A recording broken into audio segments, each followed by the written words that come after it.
Gracias, mis hermanos, los que estamos ahorita compartiendo por esta plataforma. Recuerdo al hermano José Enrique Hernández cuando estuvimos allá en Guatemala hace 4 años, creo, ¿verdad, Manuel?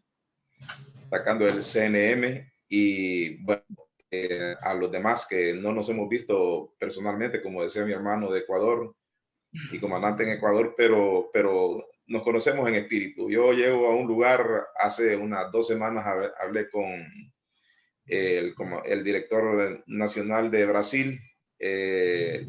Teníamos una reunión con los muchachos y nos conectamos ahí. Interesante. Ed, le digo, háblanos en portugués, porque los muchachos quieren oírte hablar en portugués y no nos hemos visto, pero definitivamente somos una familia en el Señor. Glorificamos a Dios por eso. Vamos a leer la palabra del Señor. Antes quiero saludar a todo Latinoamérica, Estados Unidos y todos los que van a accesar a nuestras plataformas digitales, virtuales, perdón. Yo bendigo la vida de todos los que trabajamos en este ministerio, y niños, muchachos y los que ya tenemos unos cuantos años, pero jóvenes de corazón y sirviendo a Dios. Dios nos llamó a este ministerio y no vamos a retroceder. Definitivamente no necesitamos un nombre o un título para trabajar con niños, porque a eso es lo que nos haya mandado el Señor a hacer. Así que saludes para todos los que nos escuchan y nos están viendo.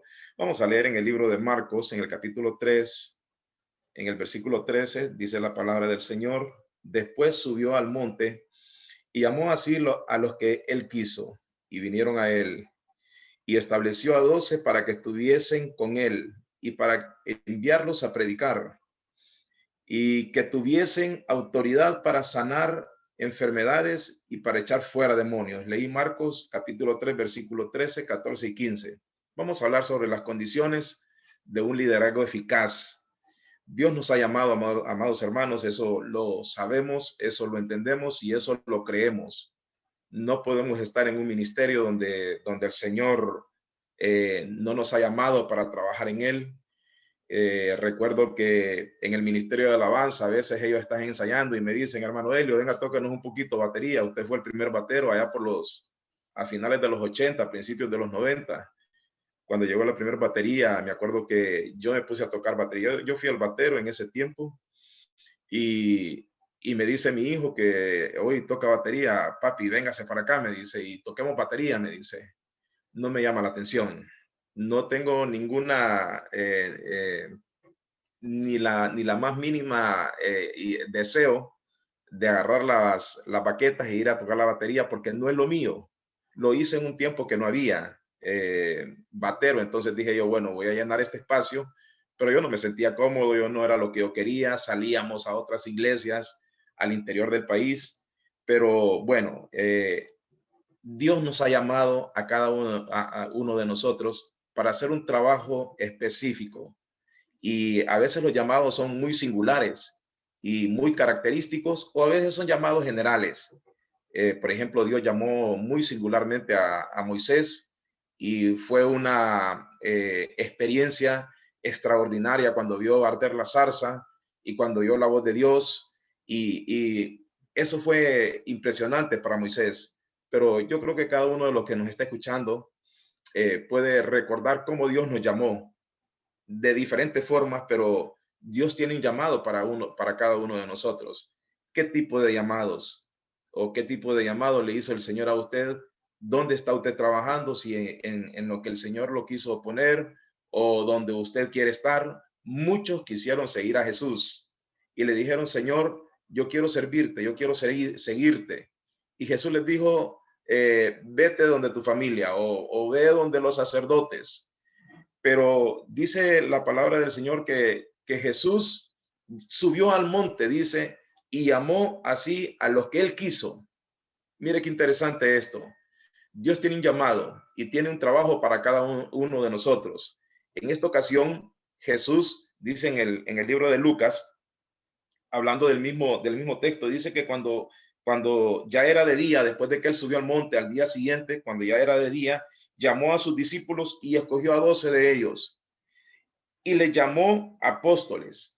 Después de que aquellos hombres habían andado con Jesús y fueron discípulos de Jesús, Dios les da la empresa o el título de apóstoles, que quiere decir enviado. Hermanos amados, hay condiciones para nosotros ejercer un liderazgo efectivo, un liderazgo eficaz. En la experiencia de los discípulos al ser escogidos por Jesús, vamos a aprender algunas cosas que Jesús hizo con sus discípulos. Número uno, una condición para tener un ministerio efectivo o eficaz es que tiene que tener un llamamiento divino.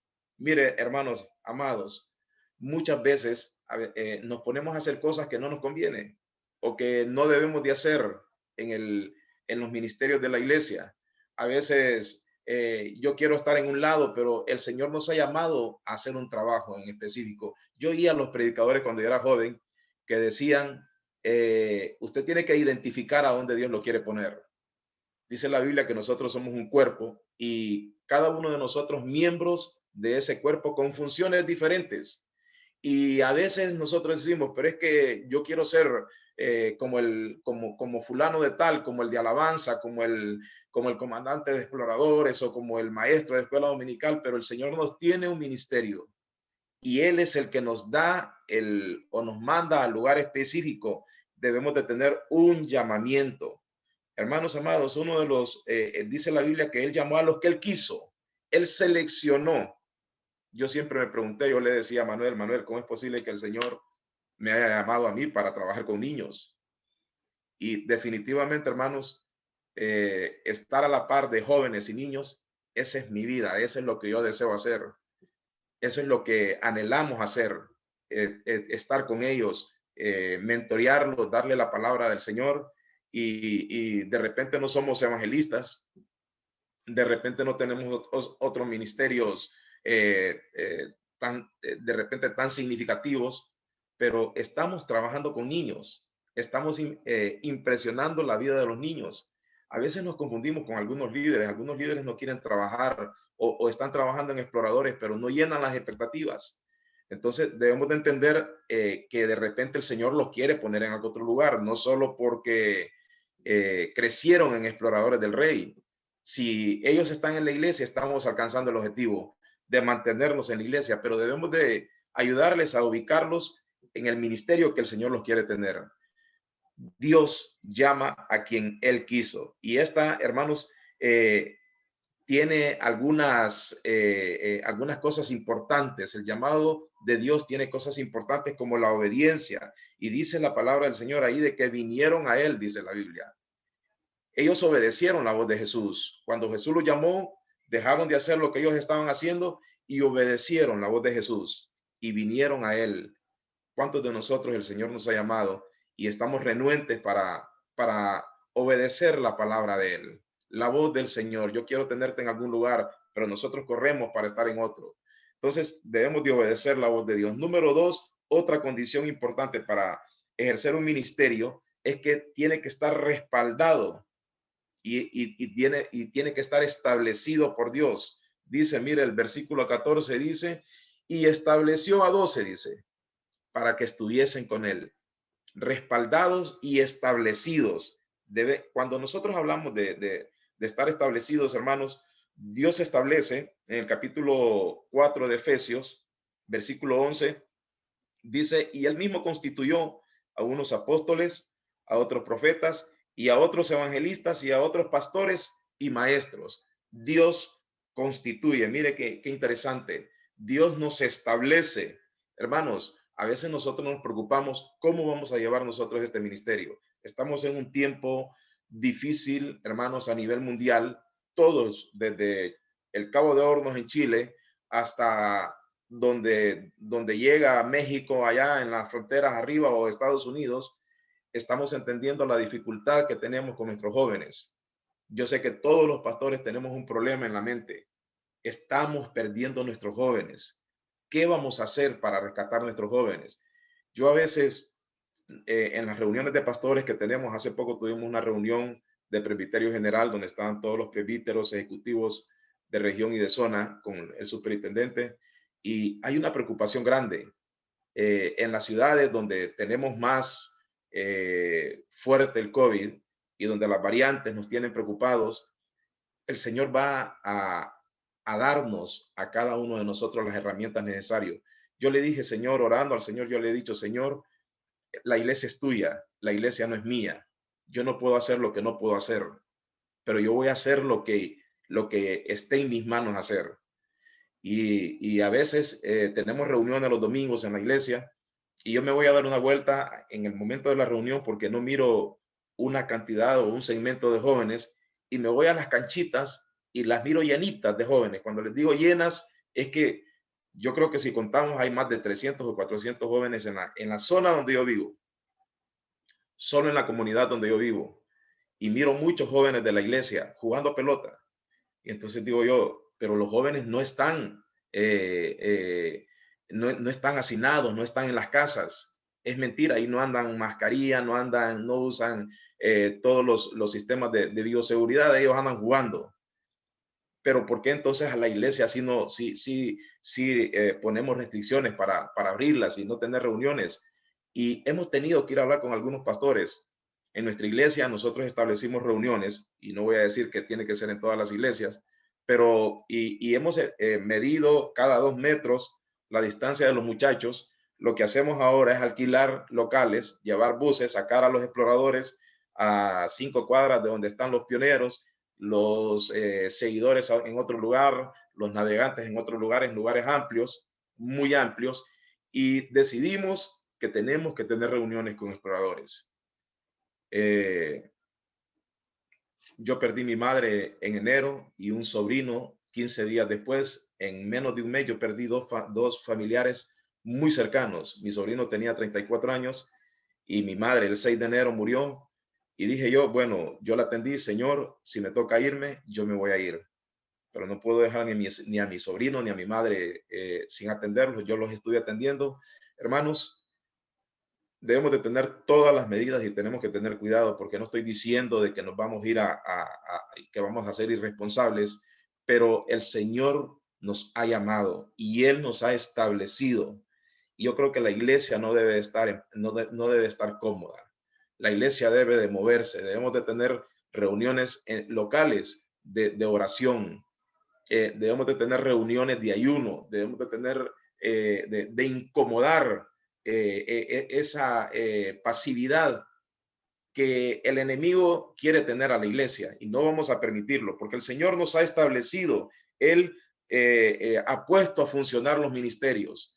Primero mencionó los apóstoles, los profetas, y creemos que ellos tuvieron su función en el tiempo de Jesús. Después menciona a los evangelistas, a los pastores y a los maestros en los 3 tiempos gramaticales, en el pasado, en el presente y en el futuro. Dios ha establecido su liderazgo, ha establecido la iglesia, ha establecido líderes que enfrenten situaciones difíciles. En el tiempo de la iglesia primitiva no hubo una pandemia en ese tiempo, pero sí eran seguidos, eran perseguidos. Nuestros líderes en el año de 1500 y mucho más adelante, 200, 300 años después, eran quemados en la hoguera y no se escondían para predicar. Predicaban el evangelio. Dios necesita ese tipo de liderazgo. Número 3, otra condición para que podamos ejercer nuestro ministerio es tener comunión con Dios. En el versículo 14 dice, y estableció a 12 para que estuviesen con él, dice, y para enviarlos a predicar, para que estuviesen con Jesús. Nosotros debemos de estar claros que si nosotros estamos cerca de Jesús, va a haber un cambio en la vida de nosotros, de nuestra familia y de nuestra iglesia. Pero tenemos que tener comunión con Jesús, tenemos que estar con Jesús, tenemos que doblegar nuestras rodillas. Debemos de estudiar la palabra, debemos de saber qué es lo que el Señor nos está pidiendo. El tiempo de comunión con Dios debe ser óptimo, debe de ser el mejor tiempo de nuestra vida. Debe de incluir la meditación de la palabra, el quebrantamiento espiritual. Hermanos, hemos sido llamados para funcionar en el ministerio correcto, en el ministerio donde Dios nos quiere tener, hermanos. Dios va a abrir un mar rojo. Sí, es cierto que metafóricamente lo vamos a pensar así, no vamos a cruzar un mar rojo, pero nuestro mar rojo hoy es la pandemia. ¿Y qué es lo que el Señor le ha dado? Hermanos, nosotros vamos a saber cómo vamos a usar las herramientas que el Señor nos ha dado si tenemos comunión con Él, si platicamos con el dueño de la obra, porque nosotros solo somos obreros, solo somos participantes de este trabajo de la obra. El dueño de la obra es el Señor. El Señor va a responder nuestra necesidad. Otra de las condiciones para ser un líder efectivo es entender que Él nos ha dado una gran comisión. En el versículo 14 dice que los envió. Dios nos ha enviado y no debemos de quedarnos. Hermanos, clamemos al Señor y preguntémosle cómo voy a ir. Nuestros muchachos ya no quieren Zoom. Nuestros muchachos ya no quieren participar electrónicamente. ¿Qué es lo que vamos a hacer? Yo les decía a los líderes, si no hay internet en algún lugar, llévele una notita, llévele el trabajo de la hoja de trabajo, el premio de avance, lléveselo y échese, póngase guantes y dígale al papá desde largo, puedo entregarle a su hijo este documento. Los papás tienen que conocernos. Debemos de habernos ya dado a conocer con nuestros padres. Busquemos la forma de llegar donde ellos. Algunos líderes me dicen en algunos lugares remotos de nuestro país, comandante, es que no tenemos internet. Hermanos, podemos decirle al Señor que no tenemos internet para llevar la palabra. El líder debe buscar la mejor forma porque es la comisión que el Señor nos ha dado. Dice el Señor que los envió y los envió sin recursos aparentemente que eran importantes para ellos.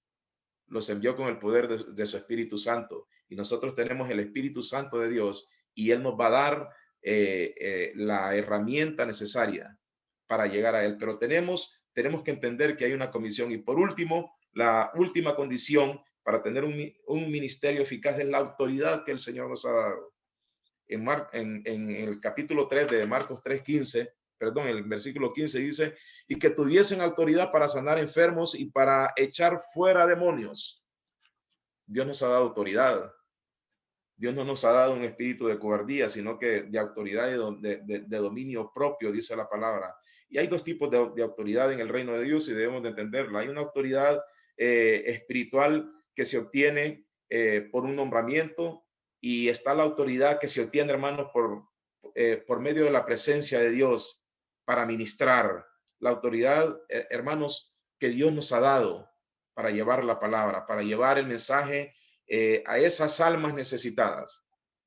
Así que, amados hermanos, ser llamados y establecidos por Dios y tener diariamente comunión con Él e ir a donde Él nos envíe son las condiciones que Dios nos ha dado para un ministerio que fructifique, para un ministerio elegante, para un ministerio que lleve la palabra a donde tiene que llegar. No debemos, hermanos, de tener miedo. El Señor le dijo a su pueblo, no tengan miedo, no tengas miedo. Tenemos autoridad espiritual para llevar esta gran comisión al corazón y a los oídos de los que la necesitan. Así que, exploradores del Rey, donde estén y donde estemos, debemos de levantarnos. Hay una pandemia, hay una dificultad alrededor de nosotros, pero el Señor está con nosotros. Amén. Y el Señor viene pronto. La iglesia debe de prepararse porque el Señor viene pronto. ¿Cómo nos vamos a preparar? Vamos a escuchar el llamado de Jesús. Así que es un gusto haber compartido con ustedes la palabra. Bendigo la vida, los oídos de los que escuchan. Yo sé que el Espíritu Santo va a llenar la vida de su pueblo. Dios les bendiga, amados hermanos. Muchas gracias, mis hermanos, y seguimos en contacto con ustedes. Dios les bendiga.